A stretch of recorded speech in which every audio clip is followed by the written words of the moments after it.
Imagine acordar como o filho favorito de um pai rico, usando uma túnica especial que todos invejam.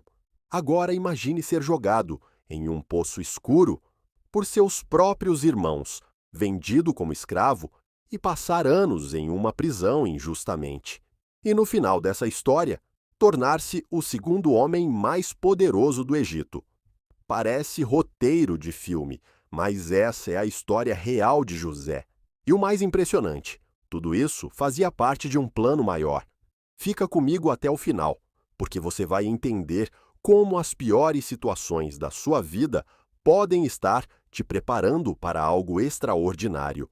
José era o filho preferido de Jacó, e isso causava um problema sério. Seus irmãos o odiavam. A situação piorou quando o pai deu a ele uma túnica colorida, um presente que deixava claro quem era o favorito. Mas José cometeu um erro. Contou seus sonhos, onde todos da família se curvavam diante dele.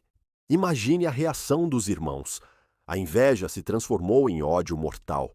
Um dia, longe do pai, os irmãos tiveram a chance perfeita. Jogaram José em um poço vazio e, enquanto ele gritava por socorro, eles se sentaram para comer. A frieza era assustadora. Depois venderam o próprio irmão como escravo por algumas moedas de prata.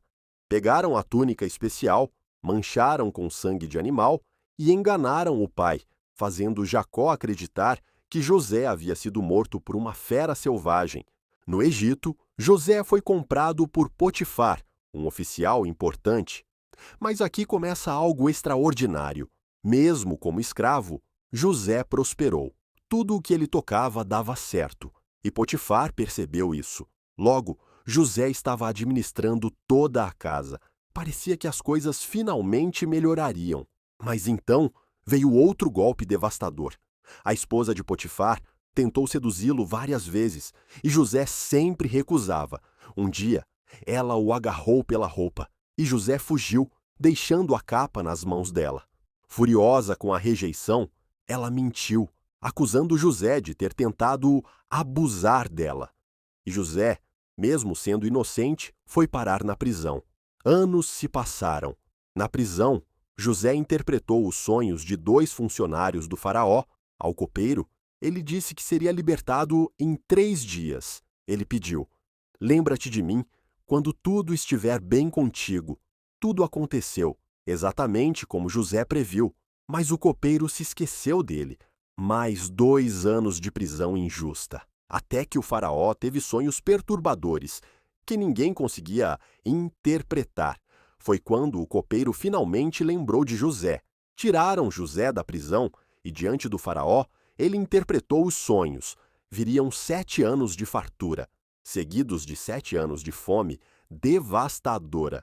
José aconselhou o faraó a estocar alimentos durante os anos de fartura. O faraó ficou tão impressionado que disse: "Há alguém como este, em quem há o Espírito de Deus?" E naquele momento, tirou o seu anel e colocou na mão de José, fazendo dele o governador de todo o Egito. Do poço ao palácio, da prisão ao poder, os anos de fome chegaram, e pessoas de todas as nações vinham ao Egito comprar comida. Entre elas, os irmãos de José. Eles se curvaram diante dele, sem saber quem era. Os sonhos de José estavam se cumprindo. José poderia ter se vingado. Tinha todo o poder para isso. Mas quando finalmente se revelou, ele chorou e disse aos irmãos: "Vós intentastes o mal contra mim, porém Deus o tornou em bem, para fazer como vês agora, que se conserve muita gente em vida." A história de José nos ensina algo poderoso. Deus pode transformar a traição dos seus irmãos, a injustiça da prisão e os anos de sofrimento em preparação para o seu propósito. Cada poço, cada prisão, cada momento difícil pode estar te moldando para o palácio que você ainda não vê. José não apenas sobreviveu, ele salvou nações inteiras da fome, incluindo sua própria família que o traiu. Então, qual é a mensagem para você hoje? Não desista no poço, não desista na prisão. Seu palácio pode estar mais perto do que você imagina.